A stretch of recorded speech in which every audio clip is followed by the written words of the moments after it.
ہم ذرا اس کو ترتیب سے سنیں گے. پہلے نمبر پر دیکھیے ایصال ثواب یہی ہے, ایصال ثواب یہی ہے کہ ہماری مرنے کے بعد ان کو ثواب پہنچانا. کچھ طریقے ہیں, وہ طریقوں میں قرآن پڑھ کے بخشنا نہیں ہے, تیسرے دن کھانا کھلانا غلط ہے, 10ویں دن کھانا کھلانا غلط ہے, 40ویں دن, سال میں ایک مرتبہ برسی کے نام پر, یا قرآن پڑھ پڑھ کے قبر پہ لے جا کے بخشنا, یہ سب غلط کام ہے. جو قرآن و حدیث کے اندر بیان کیے گئے ہیں ان کاموں کو ہم سنیں گے. پہلے نمبر پر دعا ہے. کیا ہے پہلے نمبر پر؟ دعا ہے. دعا کے تعلق سے اللہ تعالیٰ قرآن حکیم کے اندر فرماتا ہے کہ والذین جاءوا من بعدهم یقولون ربنا اغفر لنا ولاخواننا الذین سبقونا بالایمان ولا تجعل فی قلوبنا غلا للذین آمنوا ربنا انک رؤوف الرحیم. اللہ تعالیٰ فرماتا ہے قرآن حکیم کے اندر, وہ لوگ جو بعد میں آتے ہیں وہ دعا کرتے ہیں اے اللہ ہم سے پہلے جو لوگ ایمان کے ساتھ رخصت ہوئے ہیں ان کی تو مغفرت فرما, اور ان کے تعلق سے ہمارے دلوں کے اندر کینہ اور دشمنی یہ نہ رکھ. اے ہمارے پروردگار تو رؤوف ہے اور تو رحیم ہے, ہاں تو مہربان ہے اور تو رأفت والا ہے. یہ اللہ تعالیٰ نے قرآن حکیم کے اندر فرمایا. یہ سورہ حشر کی آیت نمبر 10 ہے.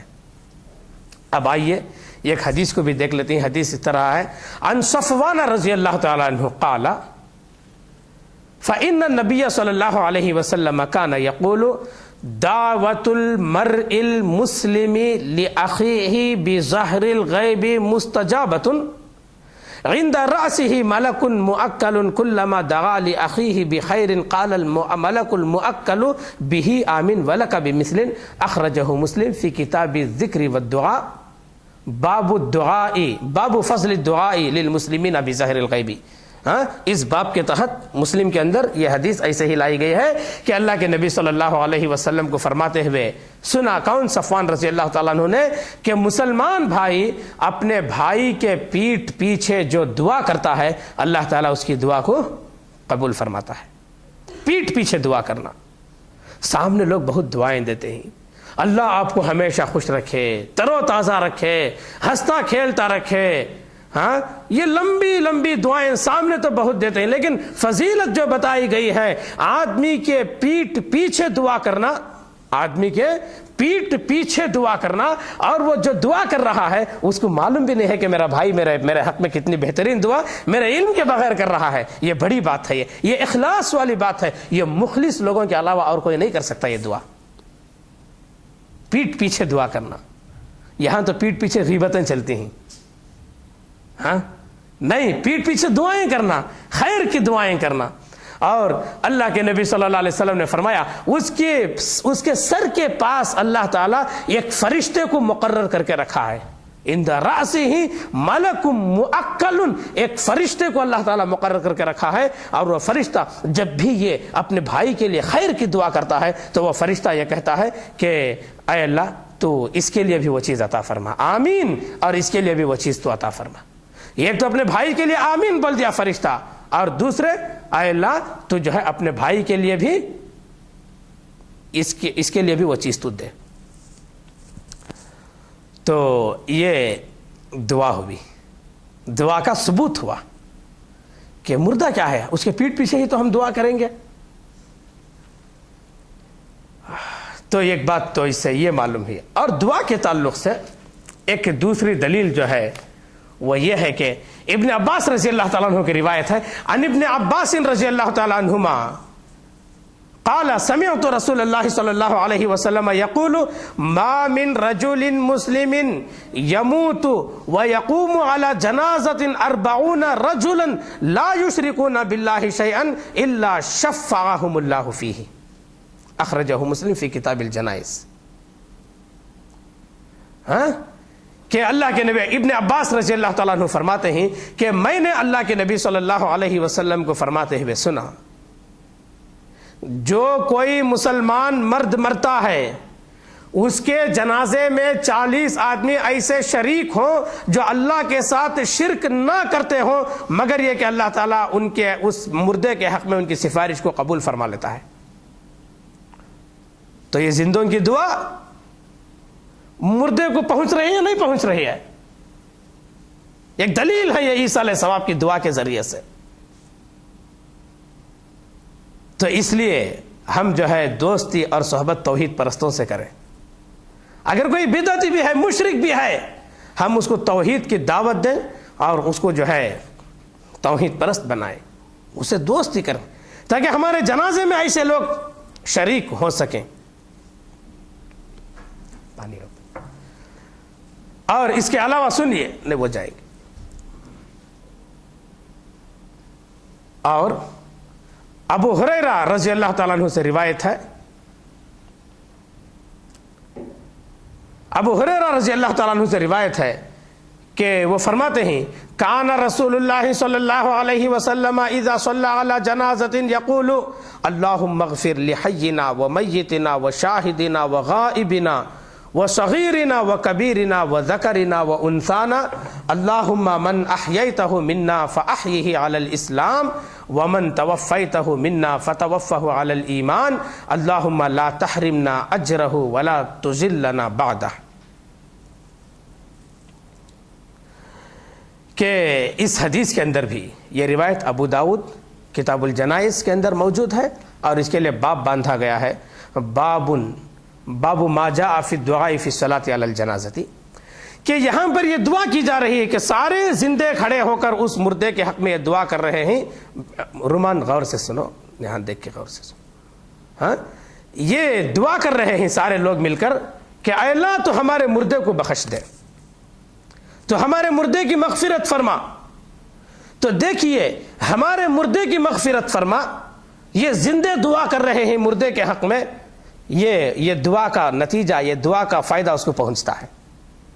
اس جیسا کہ پہلی روایت میں معلوم ہوا الا شفعہم اللہ فیہ، مگر یہ کہ اللہ تعالیٰ ان کی شفاعت ان کے حق میں قبول کر لیتا ہے۔ وہ شفاعت یہ ہے کہ اللہم اغفر لنا، ہم جو دعا کر رہے ہیں مغفرت کی، وہ دعا اللہ تعالیٰ قبول فرما لیتا ہے۔ ہاں بات معلوم بھی۔ اور دیکھیے کہ اللہ کے نبی صلی اللہ علیہ وسلم ابو سلمہ کے انتقال کے وقت پہنچے۔ ابو سلمہ رضی اللہ تعالیٰ عنہ مشہور صحابی ہیں، ان کی وفات ہو رہی تھی، بسم اللہ، ان کی وفات کے وقت پہنچے۔ پہنچنے کے بعد آپ نے سب سے پہلا کام کیا کیا؟ ان کی آنکھوں کو بند کیا، اس لیے کہ آدمی جب مرتا ہے تو روح جو نکل کے جاتی ہے، آنکھیں اس روح کو دیکھتی رہتی ہیں حسرت کی نگاہوں سے۔ تو اس لیے سب سے پہلا کام کسی کی موت کی جگہ پر ہم حاضر رہیں تو ان کی آنکھوں کو بند کرنا۔ اس کے بعد ایک غل سا ان کے گھر میں برپا ہو گیا، لیکن آپ نے سب کو خاموش کرایا اور آپ نے دعا دی ابو سلمہ کے لیے رضی اللہ تعالیٰ عنہ کے لیے۔ کیا دعا دی؟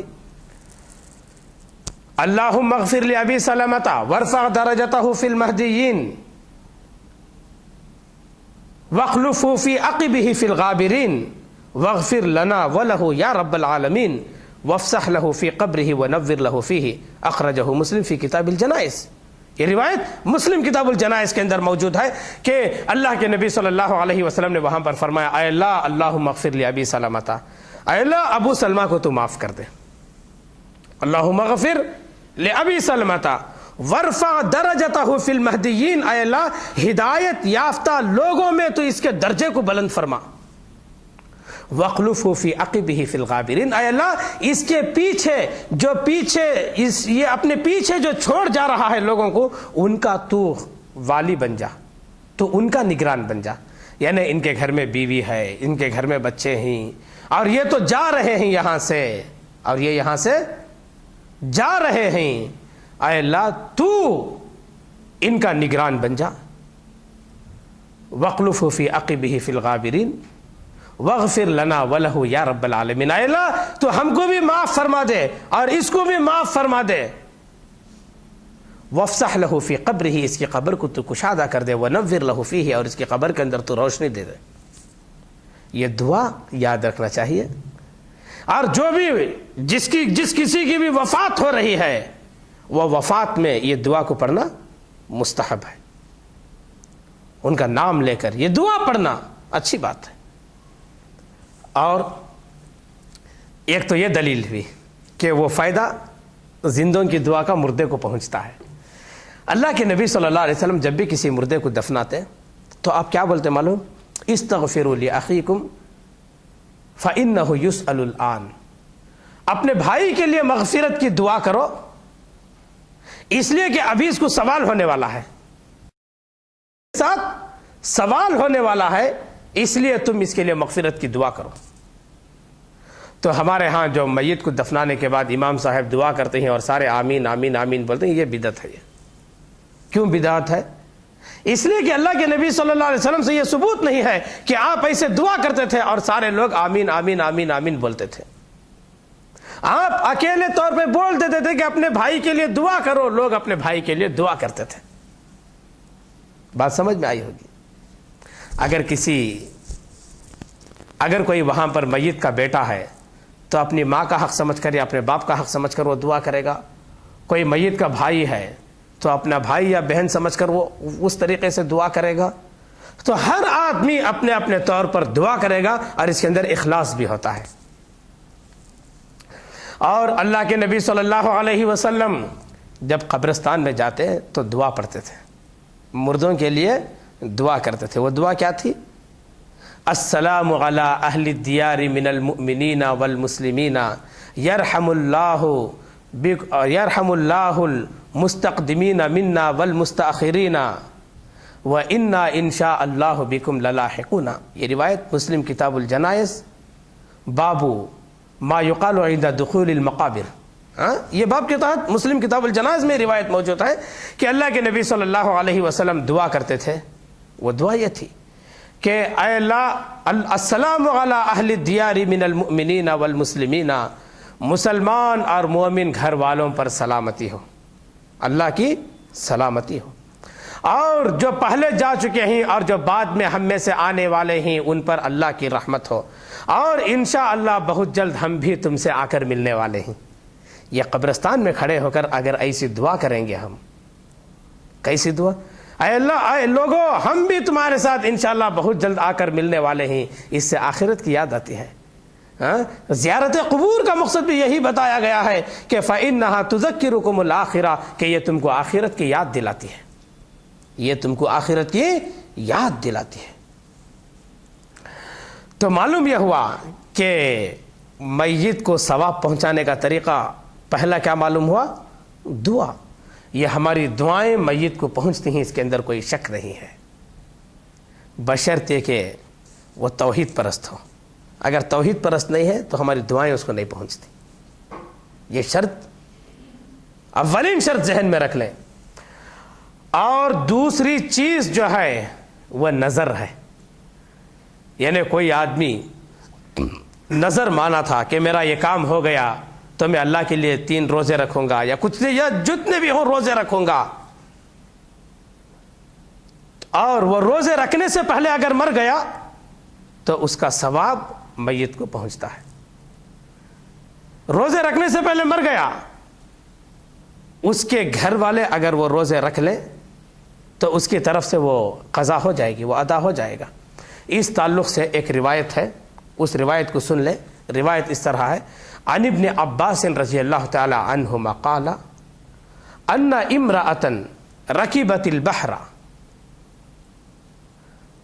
فنظرت ان اللہ تبارک وتعالی انجاها ان تصوم شهرا فانجاها اللہ عز وجل فلم تصم حتى ماتت فجاءت قرابة لها اما اختها او ابنتها الى النبي صلی اللہ علیہ وسلم فذكرت ذلك له فقال رسول الله صلی اللہ علیہ وسلم ارأيتك لو كان عليها دينا كنت تقضيه قالت نعم قال فدين الله احق ان يقضى اقضي عن امك اخرجه ابو داود في كتاب الايمان والنذور باب قضاء النذر عن الميت.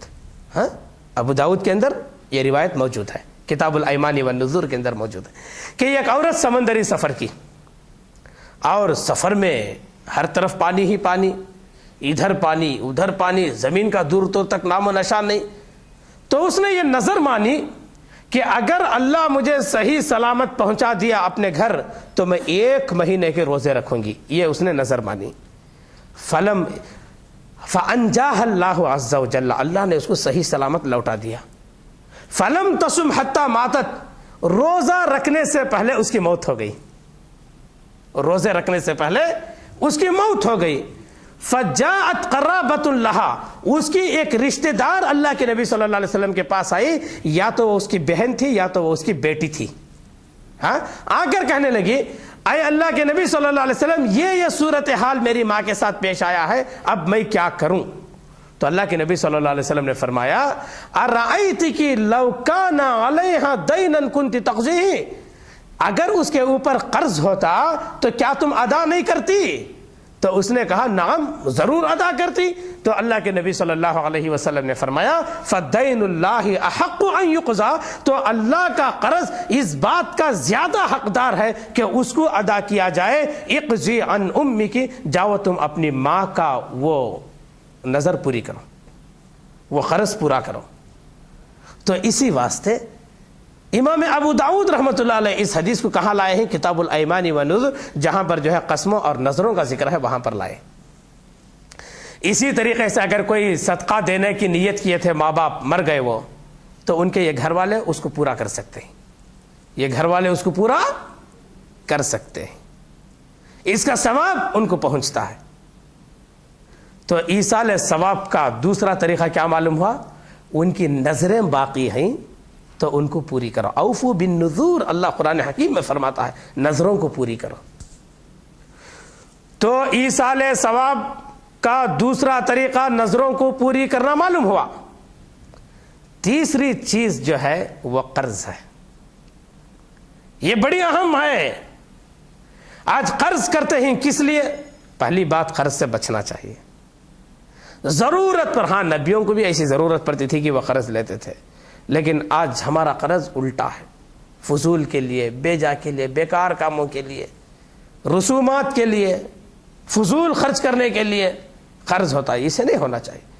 اور قرض کتنی بڑی چیز ہے. اللہ کے نبی صلی اللہ علیہ وسلم نے فرمایا نفس المؤمن معلقۃ بدینہ حتی یقضى عنہ، کہ مومن کا نفس، مومن کی جان لٹکی رہتی ہے اس کے قرض کی وجہ سے. جب تک وہ قرض ادا نہیں ہوتا اس کو چھٹکارا نہیں ملتا. جب تک قرض ادا نہیں ہوتا اس کو چھٹکارا نہیں ملتا. ارے شہید کو لے لو، شہید کو لے لو. شہید کا کیا مقام ہے؟ اس کے خون کے قطرے زمین پر گرنے سے پہلے اللہ اس کی مغفرت کر دیتا ہے اور جنت میں اس کے ٹھکانے کو دکھا دیتا ہے. کیا یہ معمولی ثواب ہے؟ کیا یہ معمولی اجر ہے؟ لیکن شہید کے تعلق سے رسول اللہ صلی اللہ علیہ وسلم نے فرمایا یغفر للشہید کل ذنب الا الدین حتی یقضى عنہ، شہید کے سارے گناہ بخش دیے جاتے ہیں لیکن قرض نہیں معاف ہوتا. جب تک ادا نہ کر دیا جائے تب تک قرض نہیں معاف ہوتا. وہاں پہ تکلیف ہوتی رہے گی، تکلیف ہوتی رہے گی. اسی واسطے آدمی کو کیا چاہیے معلوم؟ ایک طریقہ جو سنت کا ہے، جو حدیث کا طریقہ ہے، میں وہ بتاتا ہوں. آدمی کے اندر جو جو وصیتیں ہیں، کس کو کیا کیا قرض دینا ہے، وہ لکھ کے رکھنا چاہیے. اس لیے کہ کئی قرض ایسے ہوتے ہیں جو بیوی کو بھی معلوم نہیں، شوہر بیوی کو بھی معلوم نہیں، بچوں کو بھی معلوم نہیں، فلاں کو معلوم نہیں، کسی کو معلوم نہیں. اگر اسی حالت میں مر گئے، اسی حالت میں موت آ گئی تو نتیجہ کیا ہوگا؟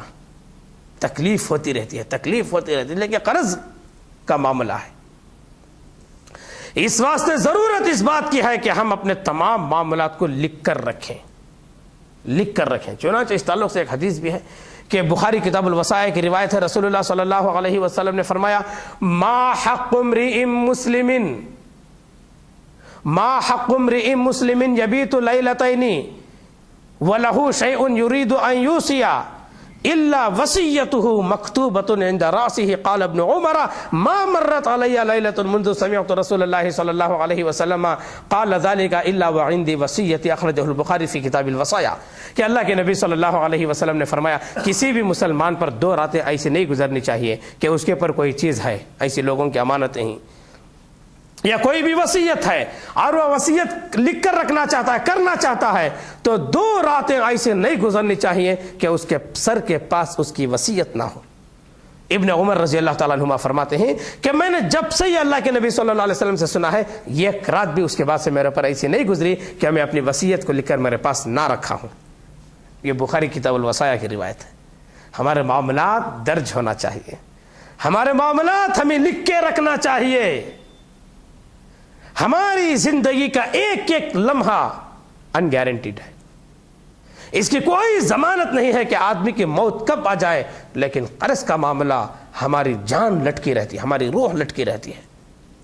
اللہ اکبر! کیا اس سے بڑھ کر اور کوئی بات چاہیے؟ آدمی مر جاتا ہے تو سب سے پہلے اس کی وصیت پوری کی جاتی ہے، اس کے مال میں سے اس کے بعد اس کی تجہیز و تکفین ہوتی ہے، پھر اس کے بعد اس کا قرض ادا ہوتا ہے۔ یہ طریقہ بتایا گیا۔ دیکھیے سعد بن اطول رضی اللہ تعالیٰ عنہ کی ایک روایت ہے، روایت پہلے سن لیں گے۔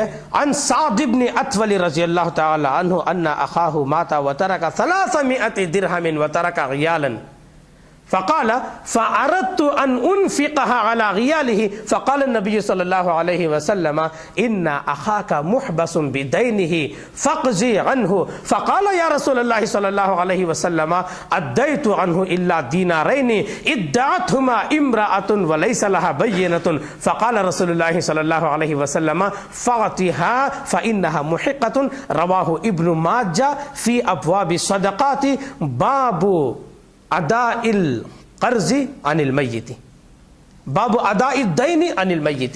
یہ روایت ابن ماجہ کے اندر اس باب اور اس باب کے اندر ایسے ہی موجود ہے۔ یہ روایت رونگٹیں کھڑی کر دینے والی روایت ہے، رونگٹیں کھڑ جائیں گے یہ سننے کے بعد کہ سعد بن اطول رضی اللہ تعالیٰ عنہ مشہور صحابی رسول صلی اللہ علیہ وسلم ہیں، ان کے بھائی کا انتقال ہو گیا۔ ان اخاہ مات، ان کے بھائی کا انتقال ہو گیا، اور ان کے بھائی نے 300 درہم چھوڑ کر گئے۔ ترکا ب300 درہم، 300 درہم چھوڑ کر گئے اور اپنے بیوی بچوں کو چھوڑ کر گئے۔ وہ ترکا غیالا، ان کے بھائی فرماتے ہیں فأردت ان انفقها على غیالہ، میں نے یہ چاہا کہ میں یہ 300 درہم ان کے گھر والوں پر میں خرچ کروں، یہ میری چاہت تھی، یہ میری تمنا تھی۔ لیکن رسول اللہ صلی اللہ علیہ وسلم نے فرمایا ان اخاک محبس بدینہ، تمہارا بھائی لٹکا ہوا ہے، تمہارا بھائی لٹکا ہوا ہے اس کے قرض کی وجہ سے، پہلے جا کے اس کا قرض ادا کرو، پہلے جا کے اس کا قرض ادا کرو۔ تو فوراً یہ گئے اور جا کر کسی دینا تھا تلاش کیے، جستجو کیے، لوگوں سے ملاقاتیں کیے، اور ایک ایک کا کر کے ساروں کا قرض انہوں نے ادا کیا، مگر 2 دینار کے علاوہ پورا قرض ادا کر دیا، صرف 2 دینار باقی تھے۔ آ کر یہ کہا اے اللہ کے نبی صلی اللہ علیہ وسلم، میں نے ان کا پورا قرض ادا کر دیا، الا دینارین، مگر 2 دینار باقی ہیں، ادعتهما امرأة، وہ 2 دینار کے تعلق سے ایک عورت آ کے پوچھ رہی ہے کہ مجھے 2 دینار تمہارا بھائی قرض دینا تھا، وَلَيْسَ لَهَا بَيِّنَةٌ، لیکن اس کے پاس لکھا نہیں ہے، اس عورت کے پاس ثبوت نہیں ہے، بینہ نہیں ہے۔ تو اللہ کے نبی صلی اللہ علیہ وسلم نے فرمایا فاتحہ، اس کو دے دو، فإنها محقة، وہ سچ بول رہی ہے،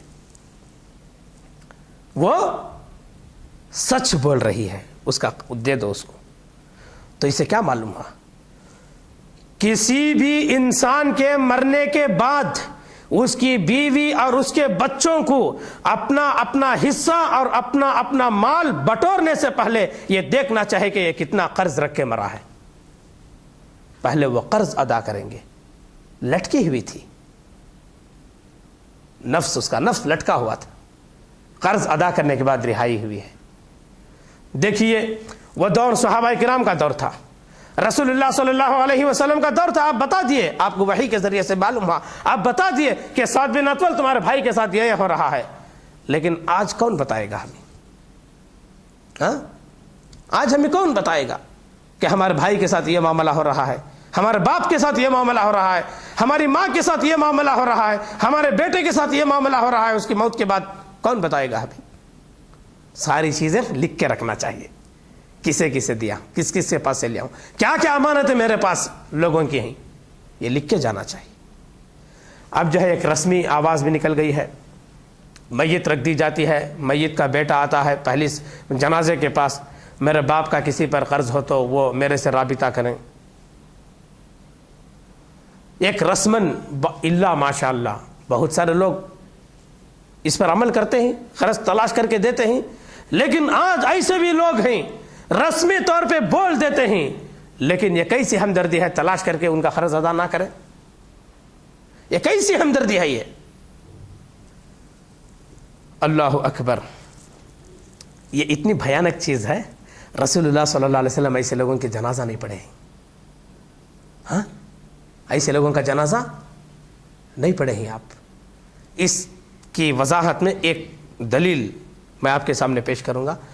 عن ابی قتادہ رضی اللہ تعالیٰ عنہ قال اتي برجل من الانصار اتي رسول اللہ صلی اللہ علیہ وسلم برجل من الانصار لیصلی علیہ فقال رسول اللہ صلی اللہ علیہ وسلم صلوا علی صاحبکم ان علیہ دینا. قال ابو قتادہ رضی اللہ تعالیٰ عنہ علی دینہ قال الوفاء قال بالوفاء قال بالوفاء فصلی علیہ. رواہ النسائی, یہ روایت نسائی کے اندر موجود ہے. رسول اللہ صلی اللہ علیہ وسلم کے پاس ایک انصاری صحابی کا جنازہ لایا گیا, ایک انصاری صحابی کا جنازہ لایا گیا. لانے کے بعد یہ پوچھا گیا, آپ صلی اللہ علیہ وسلم کو کہا گیا کہ نماز جنازہ پڑھاؤ. آپ نماز جنازہ پڑھانے کے لیے آ رہے تھے, اتنے میں آپ نے کہا نہیں, اپنے بھائی کا جنازہ تم خود پڑھ لو. ان علیہ دینن, اس کے اوپر قرض ہے, اس کے اوپر کیا ہے؟ قرض ہے, میں نہیں پڑھوں گا, آپ پڑھ لو. تو اس کے بعد ایک ابو قتادہ رضی اللہ تعالیٰ عنہ تھے جو بڑے اچھے مالدار صحابی تھے, انصاری صحابی تھے. انہوں نے کہا علیہ دینہ, اے اللہ کے نبی صلی اللہ علیہ وسلم آپ نماز پڑھا دیجئے, قرض میں ادا کر دوں گا. علیہ دینہ, قرض میرے ذمہ ہے, میں ادا کروں گا. تو اللہ کے نبی صلی اللہ علیہ وسلم نے فرمایا الوفاء, کیا یہ تمہاری ذمہ داری ہے؟ ذمہ داری تم لے رہے ہیں, ادا کر دو گے؟ انہوں نے کہا بالوفاء, ہاں میں ذمہ داری لے رہا ہوں, آپ کے سامنے میں وعدہ کر رہا ہوں, میں قرض ادا کر دوں گا, آپ پڑھا دیجئے نماز. آپ نماز پڑھا دیے. دوسرے دن ان سے ملاقات ہوئی. کن سے؟ ابو قتادہ رضی اللہ تعالیٰ عنہ سے ملاقات ہوئی. کن کی؟ رسول اللہ صلی اللہ علیہ وسلم کی. آپ جیسے ہی وہ ملے ان سے سوال کرنے لگے, وہ قرض کا کیا ہوا؟ تمہاری ضمانت پہ میں نے نماز پڑھایا ہے, کیا ہوا وہ قرض کا؟ انہوں نے کہا اے اللہ کے نبی صلی اللہ علیہ وسلم کل ہی تو وفات ہوئی ہے, آپ مجھے مہلت دیجئے, میں ادا کر دوں گا. اس کے بعد جب انہوں نے کہا ہاں اے اللہ کے نبی صلی اللہ علیہ وسلم ان کا قرض میں نے ادا کر دیا ہے, تو آپ نے فرمایا اب ان کی چمڑی ٹھنڈی ہوئی ہے. کن کی؟ جو مرے انصاری آدمی, ان کا چمڑا اب ٹھنڈا ہوا ہے. تمہارا قرض, ان کا قرض تم ادا کرنے کے بعد ٹھنڈا ہوا ہے. اللہ اکبر. ہمارے رشتہ داروں میں, ہمارے بھائی بہن میں, ہمارے ماں باپ میں, ہمارے متعلقین میں کتنے لوگ کتنا قرض رکھ کے گئے ہوں گے, ان کے ساتھ کیا ہو رہا ہوگا؟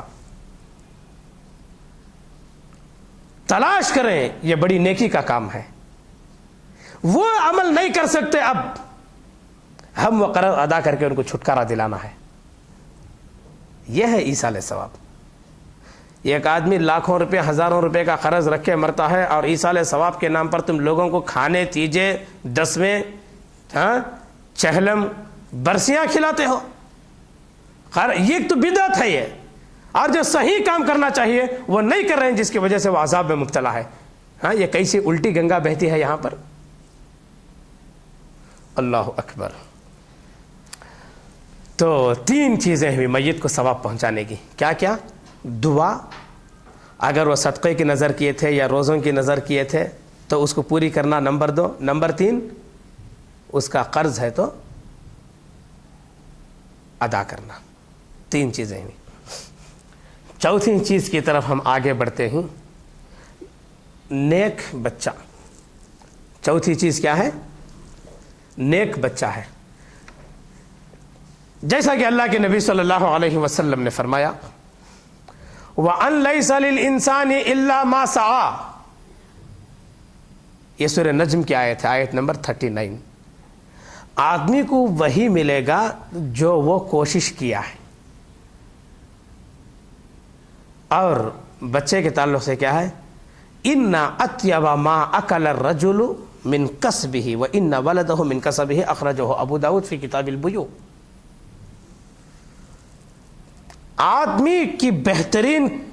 آدمی بہترین جو کھاتا ہے وہ اس کی کمائی کے ذریعے سے جو کھاتا ہے وہ ہے، اور اس کی اولاد اس کی کمائی سے ہے۔ تو معلوم کیا ہوا؟ نیک اولاد کو بنا کر جانا، اپنے مرنے کے بعد اس کا فائدہ ہمیں ملتا ہے۔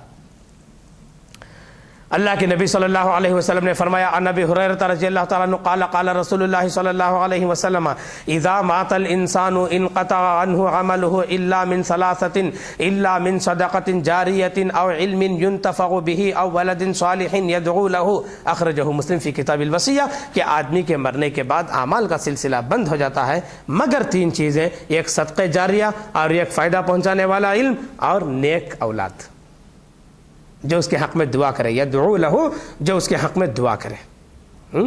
یہ آخری چیز ہے، اس کو ذرا غور سے سنیں گے، بڑی اہم باتیں اس سے معلوم ہوں گی۔ نیک اولاد ہے، اور نیک اولاد کے بعد جو دعا کا جملہ لگایا گیا ہے وہ ترغیب کے لیے ہے، ورنہ جو ہے وہ دعا نہ بھی دے تو نیک اولاد ہے، وہ جو نیکیاں کرے گا اس کا اجر ان کے ماں باپ کو ملتا ہی رہے گا۔ اس تعلق سے ایک روایت ہم جو ہے سنیں گے۔ عن ابی ہریرہ رضی اللہ تعالیٰ عنہ قال ان رجلا جاء الى النبی صلی اللہ علیہ وسلم فقال ان ابی مات وترك مالا ولم يوصي فهل يكفر عنه ان اتصدق عنه؟ قال نعم، رواہ احمد ومسلم والنسائی وابن ماجہ۔ یہ حدیث کی یہ چاروں کتابوں میں یہ روایت موجود ہے کہ اللہ کے نبی صلی اللہ علیہ وسلم کے پاس ایک آدمی آیا اور آ کر کہنے لگے اے اللہ کے نبی صلی اللہ علیہ وسلم میرا باپ مر گیا ہے۔ نیک اولاد سے اس حدیث کا جو تعلق ہے اس پر دھیان دیں گے۔ پہلے میرے باپ کا انتقال ہو گیا، وَتَرَكَ مَالًا، اور میرا باپ جو ہے مال چھوڑ کے مرا ہے، میرا باپ بہت مال چھوڑ کے مرا ہے۔ ولم یوسی، اور وصیت بھی نہیں کیا ہے کہ اس میں مدرسہ بناؤ، اس میں مسجد بناؤ، یہ فلاں کو دے دو، فلاں کو دے دو، میں فلاں جگہ خرچ دینا ہے، وصیت بھی نہیں کیا ہے۔ کیا میں اس کی طرف سے صدقہ کروں تو کیا اس کے گناہ معاف ہوں گے، اس کا کفارہ ہوگا؟ تو اللہ کے نبی صلی اللہ علیہ وسلم نے فرمایا ہاں ہوگا۔ آپ نے کیا فرمایا؟ ہاں ہوگا۔ تو انہوں نے صدقہ کیا۔ دیکھیے یہ حدیث کے اندر یہ ہے کہ ایک بچے کا باپ مرا مال چھوڑ کر اور کوئی وصیت بھی نہیں کیا، یہ بچہ یہ نہیں سوچ رہا ہے کہ مال میرا باپ چھوڑ کے مرا ہے، میں بڑی عمارت خرید لوں گا، میں وہ فلاں چیز خرید لوں گا، وہ زمین خرید لوں گا، وہ چوپائے خرید لوں گا، یہ نہیں، بلکہ کیا بول رہا ہے کہ کیا میں صدقہ کروں تو اس کے گناہ معاف ہوں گے۔ دیکھیے باپ کے گناہوں کی معافی کی فکر بچہ کر رہا ہے، کب؟ ہم جب بچے کو نیک بنائیں تب۔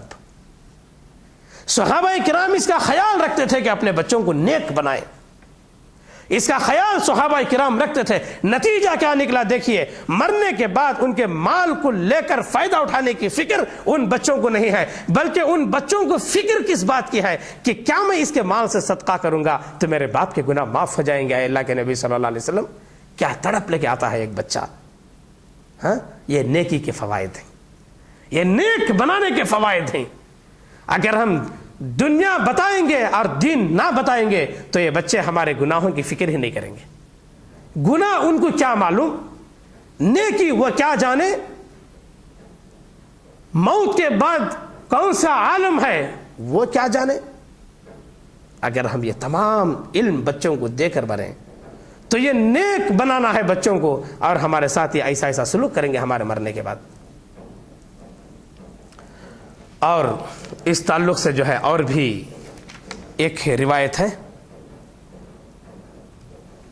کہ سعد بن عبادہ رضی اللہ تعالیٰ عنہ سے وہ روایت ہے، عن سعد بن عبادہ رضی اللہ تعالیٰ عنہ قال قلت یا رسول اللہ صلی اللہ علیہ وسلم ان امی ماتت افاتصدق عنها افاتصدق عنها قال نعم قال فأي صدقة افضل قال سقي الماء. رواہ احمد و مسلم، یہ روایت بھی احمد اور مسلم کے اندر موجود ہے، مسند احمد اور مسلم کے اندر موجود ہے کہ ایک آدمی سعد بن عبادہ رضی اللہ تعالیٰ عنہ فرماتے ہیں میں نے اللہ کے نبی صلی اللہ علیہ وسلم سے کہا اے اللہ کے نبی صلی اللہ علیہ وسلم میری ماں کا انتقال ہو گیا، ان امی ماتت، میری ماں کا انتقال ہو گیا ہے، افاتصدق عنہا، کیا میں اس کی طرف سے صدقہ کر سکتا ہوں؟ تو آپ نے فرمایا ہاں ضرور کرو، اس کو اجر ملے گا. تو سعد بن عبادہ رضی اللہ تعالیٰ عنہ فرماتے ہیں کہ فأي صدقة افضل، اللہ کے نبی صلی اللہ علیہ وسلم مجھے بڑی خوشی ہوئی، آپ نے یہ بول دیا کہ تم صدقہ کرو صدقہ قبول ہوگا، آپ نے بول دیا، لیکن جو ہے یہ بھی بتا دیجئے کہ میں کیا صدقہ کروں، سب سے افضل صدقہ کون سا ہے وہ مجھے بتائیے. میں کہتا کہ سب سے افضل صدقہ میں میری ماں کے لیے کر سکوں. تو آپ صلی اللہ علیہ وسلم نے فرمایا سقی الماء، پانی کا صدقہ کرو، پانی پلانے کا صدقہ کرو.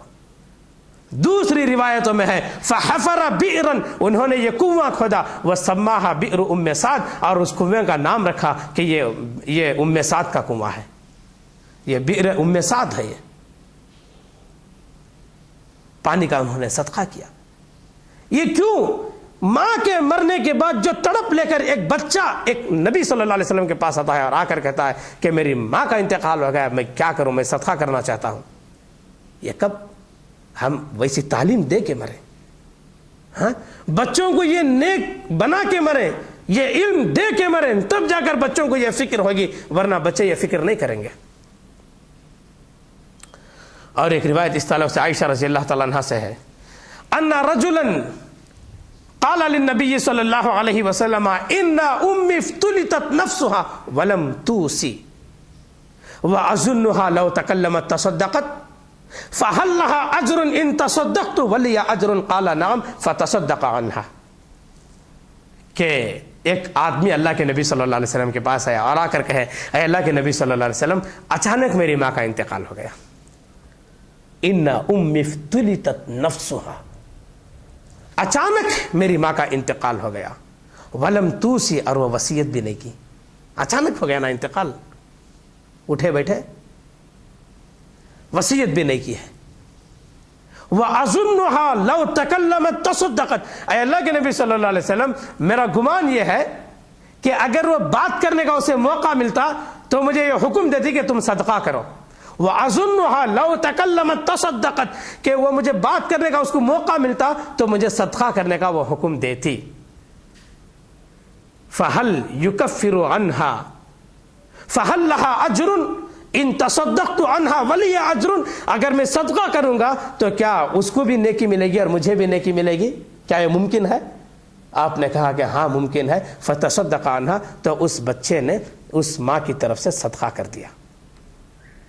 یہاں پر رک کے ایک بات بتاؤں،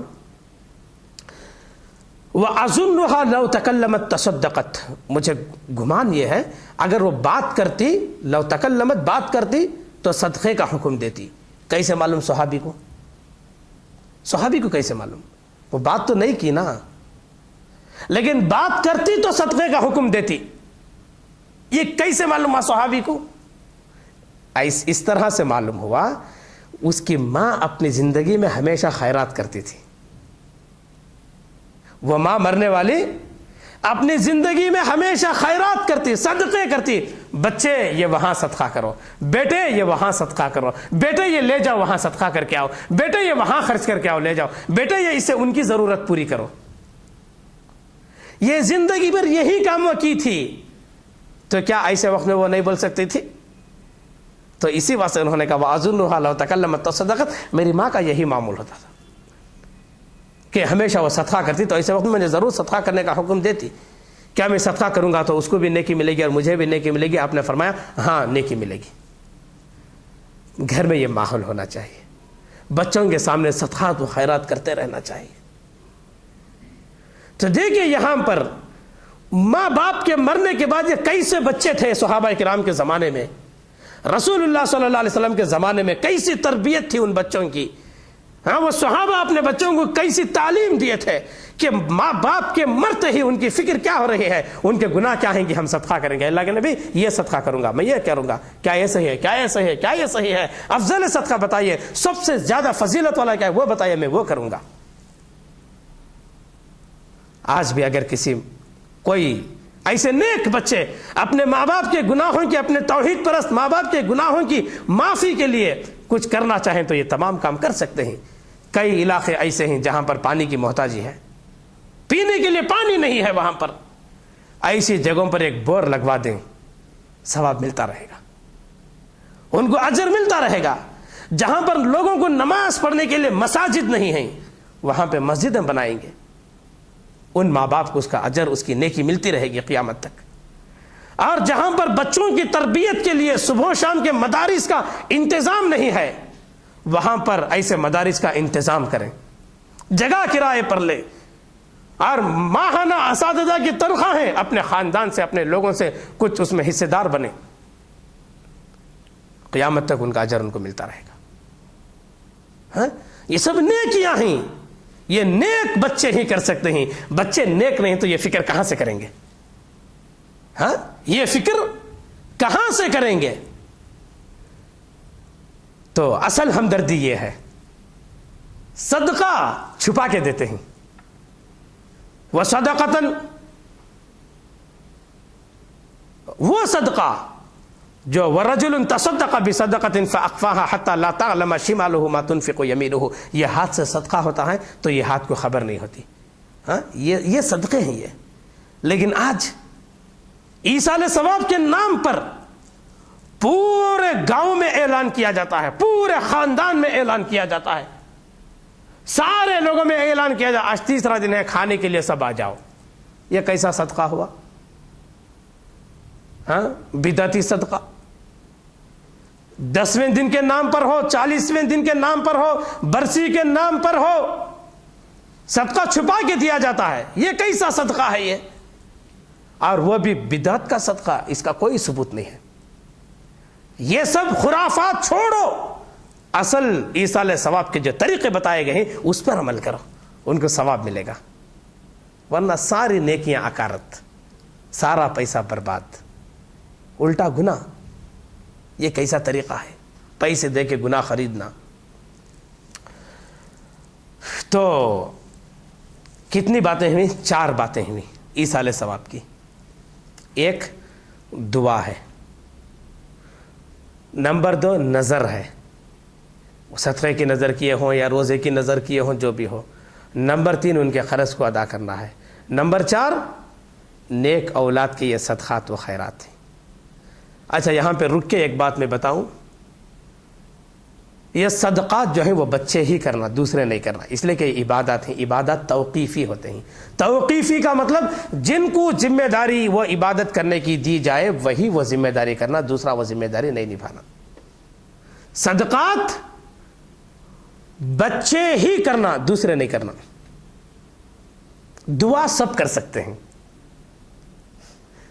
اسی طریقے سے وہ روزے قریبی رشتہ دار رکھ سکتے ہیں, کوئی حرج نہیں ہے. یہاں پہ ایک اور بات میں آپ کو بتاؤں, روزوں میں ایک بات جو باقی رہ گئی تھی, اور روزے صرف نظر کے روزے, رمضان کے روزے چھوڑ کے برا ہے تو وہ نہیں. یہ اہم بات ہے. یہ رمضان کے روزے وہ فرض روزے ہیں, وہ نمازوں کی طرح ہیں. جس طریقے سے کوئی کسی کی طرف سے نماز نہیں پڑھ سکتا, اس کی طرف سے کوئی نماز پڑھ سکتا ہے, آپ کی طرف سے میں, میری طرف سے آپ, ایسے ہی روزے بھی نہیں رکھے جاتے. وہ نظر کے روزے تھے, اس لیے نظر کے روزوں کا ذکر ہے. عائشہ رضی اللہ تعالیٰ عنہ سے روایت ہے, من مات وعلیہ صوم صام عنہ ولیہ, جو مر جائے اور اس کے پر نظر وغیرہ کے روزے ہیں تو اس کا ولی اس کے روزے رکھ لے. بات ختم ہو گئی. اچھا قرض کوئی بھی ادا کر سکتا ہے, جیسے ابو قتادہ رضی اللہ تعالیٰ عنہ ادا کیے. ابو قتادہ رضی اللہ تعالیٰ عنہ وہ ان کے بھائی وغیرہ کچھ خاص رشتہ نہیں تھا, جماعت کے آدمی تھے, صحابی تھے, بس ادا کر, میں ذمہ داری لیتا ہوں. تو قرض کوئی بھی ادا کر سکتا ہے. بات سمجھ میں آ گئی. حج نمبر 5 حج کا معاملہ ہے. حج کے تعلق سے ہے کہ روایت اس طریقے سے ہے, عن ابن عباس رضی اللہ تعالیٰ عنہما قال ان امرأة من جهينة اتت الى النبي صلی اللہ علیہ وسلم فقالت یا رسول اللہ صلی اللہ علیہ وسلم ان امی نظرت ان تحج فلم تحج حتى ماتت افاحج عنها قال حجی عنها. اخرجہ البخاری فی کتاب جزاء الصید باب الحج والنذور عن المیت والرجل یحج عن المرأة. ارے باب کتنا بڑا باندھا گیا ہے بخاری کے اندر. ہاں یہ باب جو بڑا باندھا گیا ہے اس کی بھی وجہ میں آپ کو بتاؤں گا کہ بخاری کتاب جزاء الصید کے اندر یہ روایت ہے کہ جہینہ قبیلہ، ایک قبیلہ کا نام تھا قبیلہ جہینہ. جہینہ قبیلے کی ایک عورت اللہ کے نبی صلی اللہ علیہ وسلم کے پاس آئی، آ کر کہی اے اللہ کے نبی صلی اللہ علیہ وسلم میری ماں حج کی نظر مانی تھی لیکن جو ہے حج کا موسم آنے سے پہلے اس کی وفات ہو گئی، حج کرنے سے پہلے وہ مر گئی، کیا میں اس کی طرف سے حج کروں؟ افاحج عنہا، کیا میں اس کی طرف سے حج کروں؟ یہ جذبہ ہے، یہ جذبہ ہے ماں کے تعلق سے. یہ نہیں کہ دولت کے پیچھے کیا چھوڑ کر مرے ہیں اسی کے پیچھے پڑتے ہیں، وہ کیا حقوق چھوڑ کے گئے ہیں اس کی کوئی فکر نہیں کرتا ہے. ہاں افاحج عنہا، کیا میں اس کی طرف سے حج کروں؟ تو اللہ کے نبی صلی اللہ علیہ وسلم نے فرمایا حجی، نعم حجی عنہا، ہاں تم کر سکتے ہیں، جاؤ ان کی طرف سے حج کرو. کیا تم بتاؤ اگر تمہاری ماں پہ قرض ہوتا تو تم وہ قرض کو پورا نہ کرتی؟ اس نے کہا میں ضرور کرتی. تو آپ نے کہا یہ اللہ کا حق، یہ اللہ کا قرض اس بات کا زیادہ حقدار ہے کہ اس کو ادا کیا جائے. جاؤ تم جو ہے اپنی ماں کی طرف سے حج کرو. اور امام بخاری رحمہ اللہ اس کے لیے باب کیا باندھتے ہیں؟ باب الحج والنذور عن المیت. نظر ہو یا حج ہو میت کی طرف سے پورا کرنا. اور وَيَحُجُّ الرَّجُلُ عَنِ الْمَرْأَةِ، مرد جو ہے عورت کی طرف سے حج کر سکتا ہے. تو معلوم یہ ہوا کہ اگر وہ حج کی نظر مانے تھے، کون؟ ہمارے ماں باپ ہوں کوئی بھی ہو، حج کی نظر مانے تھے لیکن حج نہیں کیے تو ان کی طرف سے ان کے بچوں کو یا کسی اور کو بول کر جو ہے حج کرا دینا چاہیے. یہ بچے ہی کرنا ضروری نہیں، کسی بھی انسان کو بول کے کرا سکتے ہیں کہ جاؤ ان کی طرف سے تم حج بدل کر لو. لیکن شرط کیا ہے؟ جو آدمی یہ حج بدل کرنے جا رہا ہے پہلے وہ اپنا حج کیا ہو. اس لیے کہ اللہ کے نبی صلی اللہ علیہ وسلم کے سامنے ایک عورت نے کہا کہ لبیک ان شبرما، شبرما کی طرف سے لبیک. تو اللہ کے نبی صلی اللہ علیہ وسلم نے فرمایا شبرما کون ہے؟ تو اس نے کہا کہ بھائی یا بہن کا نام لیا، بہن کی طرف نسبت کی کہ وہ شبرما ہے. تو آپ نے کہا کیا تم نے حج کر لیا؟ انہوں نے کہا کہ نہیں. آپ نے فرمایا پہلے تم اپنا حج کرو اس کے بعد تم شبرما کی طرف سے حج کرو.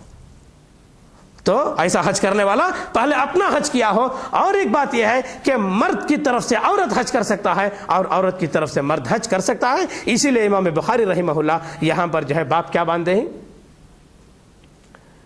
کہ باب الحج والنذور عن المیت ویحج الرجل عن المرأة، کہ عورت کی طرف سے مرد حج کر سکتا ہے.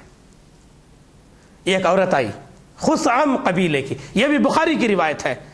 خثعم قبیلے کی ایک روایت، ایک عورت آئی اور آ کر کہنے لگی اے اللہ صلی اللہ علیہ وسلم میرے باپ پر حج فرض ہو گیا ہے لیکن وہ اتنے بوڑھے ہو گئے ہیں سواری پر بیٹھنے کی طاقت نہیں رکھتے اب وہ.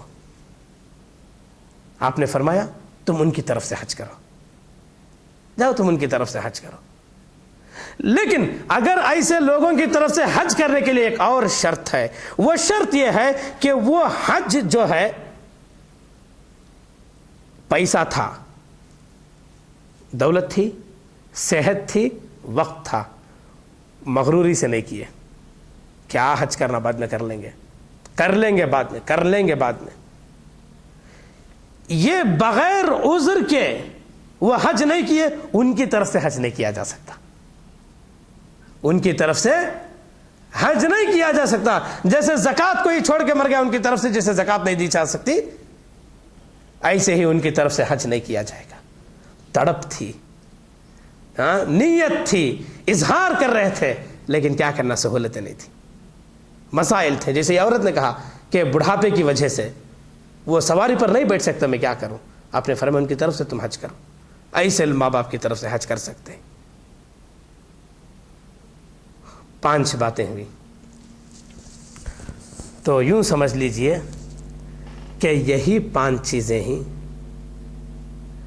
جو مردوں کو زندوں کی طرف سے تحفہ جا سکتا ہے، دعا کے ذریعے سے ان کے نذور وغیرہ باقی ہیں، وہ قرض، نیک اولاد اور حج کی نیت کیے تھے، یہی ایصال ثواب ہے۔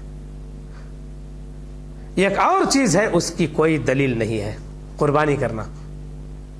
دیکھتے ہیں بقرعید میں ان کی طرف سے فلاں کی طرف سے پورے مرحومین کی طرف سے قربانی ادا کرتے ہیں۔ بعض لوگ تو اللہ کے نبی صلی اللہ علیہ وسلم کی طرف سے ایک بکرا لاتے ہیں، ہاں نہیں، اس کا ثبوت نہیں ہے۔ وہ جو روایت ہے کہ حضرت علی رضی اللہ تعالیٰ عنہ 2 بکریاں ذبح کی، انہوں نے کہا یہ کیوں؟ انہوں نے کہا ایک میری طرف سے اور ایک اللہ کے نبی صلی اللہ علیہ وسلم کی طرف سے، اس لیے کہ انہوں نے مجھے یہ وصیت کر کے گئے ہیں۔ وہ روایت ضعیف ہے۔ اگر وہ روایت کو صحیح مان بھی لیا جائے، پہلی بات تو یہ یقین کر لیجئے وہ ضعیف ہے، صحیح مان بھی لیا جائے، وہ کیا بول رہے ہیں کہ اللہ کے نبی نے مجھے یہ وصیت کی تھی۔ اگر یہ جائز ہوتا تو کیا صحابہ کے اندر اللہ کے نبی صلی اللہ علیہ وسلم کی محبت کچھ کم تھی؟ دولت کی کمی تھی؟ بکریوں کی کمی تھی؟ پھر کیوں نہیں کیا انہوں نے؟ وہ سمجھتے تھے کہ عبادات کیا ہیں، عبادات کیا ہیں، عبادات بدعت میں کب بدل جاتی ہے، وہ اچھی طرح جانتے تھے، اس لیے انہوں نے یہ نہیں کیا۔ صحیح بات یہی ہے۔ اور بہت سارے لوگ اس کو ایک اختلافی مسئلہ بھی بتائے ہیں، ہاں اختلافی مسئلہ بھی اس کو بتائے ہیں، اس لیے کہ اس کے دلائل بھی نہیں کہ میت کی طرف سے قربانی کی جائے، تو قربانی کا مسئلہ حل ہو گیا۔ اب آئیے ہمارے اندر جو بدعات ہیں، کوئی قرآن ختم کرتا ہے 2 مرتبہ 3 مرتبہ 5 مرتبہ اور قبرستان جا کے قبر پہ بیٹھ کے بخش کے آتا ہے، کیا اس کا ثواب ان کو مل جائے گا؟ نہیں ملے گا، اس لیے کہ ان تمام چیزوں کا ثبوت کہاں ہے؟ جو ہم نے بیان کیا، ہم نے قرآن حکیم کی آیت سورہ بھی بتایا، آیت بھی بتائی، اور جہاں جہاں ہم نے حدیث کو پڑھا کتاب کا نام بھی بتایا، اور اس حدیث کی کتاب میں کس کتاب میں وہ آیا ہے اور وہ باب و محدث اس تعلق سے کیا باندھے ہیں، ہم نے ساری باتوں کو بتانے کی وجہ کیا ہے؟ تاکہ لوگوں کو معلوم ہو جائے کہ صحیح چیزیں یہی ہیں۔ ہاں قرآن پڑھ کے بخشنا، یہ سب کیا ہے؟ یہ کوئی اجر ان کو نہیں ملتا۔ اور یہ قرآن پڑھ کے بخشنے والے، یہ لوگوں کو متعینہ دنوں میں کھانا کھلانے والے، کھانا کھلانا اچھی بات ہے، لیکن کیا یہ 30 دن کا کھانا، یہ 10ویں دن کا کھانا، یہ 40ویں دن کا کھانا، یہ برا کام ہے؟ یہ سال میں 1 مرتبہ کا کھانا، یہ برے کام ہیں، اس سے بچنے کی ضرورت ہے۔ کھانا کھلانا چاہیے، بڑی فضیلت ہے کھانا کھلانے کی۔ اطعموا الطعام، کھانا کھلاؤ، کھانا کھلاؤ، بڑی اچھی بات ہے، لیکن یہ کیا طریقہ کھانا کھلانے کا؟ یہ طریقہ بدعت ہے۔ اور قیامت کے دن لوگ پریشان رہیں گے حشر کے عالم میں، سورج سر کے اوپر، پسینے میں لوگ ڈوبے ہوئے ہیں۔ ایسے میں آدمی کی جو تمنا ہوتی ہے وہ کیا ہوتی ہے؟ مجھے سایہ مل جائے، مجھے پانی مل جائے۔ پانی کے لیے قطار کھڑی ہے، جس پر رسول اللہ صلی اللہ علیہ وسلم کو مامور کیا گیا ہے، آپ پانی پلا رہے ہیں، لیکن کچھ لوگوں کو وہاں سے دھکے دے کے ڈھکیلا جائے گا، بھگایا جائے گا۔ رسول اللہ صلی اللہ علیہ وسلم کہیں گے کہ امتی، یہ میری امت ہے، کیوں ان کے ساتھ ایسے معاملہ ہو رہا ہے؟ تو فرشتے کہیں گے انکا لا تدری ما احدث بعدک، اے اللہ کے نبی صلی اللہ علیہ وسلم آپ نہیں جانتے آپ کی وفات کے بعد انہوں نے کیسی کیسی بدعتوں کو جنم دیا۔ ہاں مردوں کے نام پر فاتحہ، مردوں کے نام پر چہلم، مردوں کے نام پہ تیجا، مردوں کے نام پہ برسی، مردوں کے نام پہ سندل، مردوں کے نام پہ عروس، ہاں یہ تمام بدعتوں کو انہوں نے کیا۔ یہ کیا منہ لے کر یہ حوض کوثر کے لائن میں کھڑے ہوں گے؟ یہ قطار میں کیا کھڑنے کی ان کی اوقات ہے؟ جو ایسی بدعتوں کو انہوں نے دنیا کے اندر جنم دیا، کیا فائدہ؟ یہاں بھی رسوائی، وہاں بھی رسوائی۔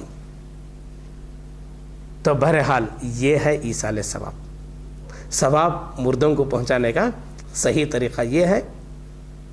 اللہ سے دعا ہے کہ اللہ تعالی ہمیں ان باتوں پر عمل کی توفیق دے۔ اقول قولی ھذا استغفر اللہ لی ولکم ولسائر المسلمین۔ السلام علیکم۔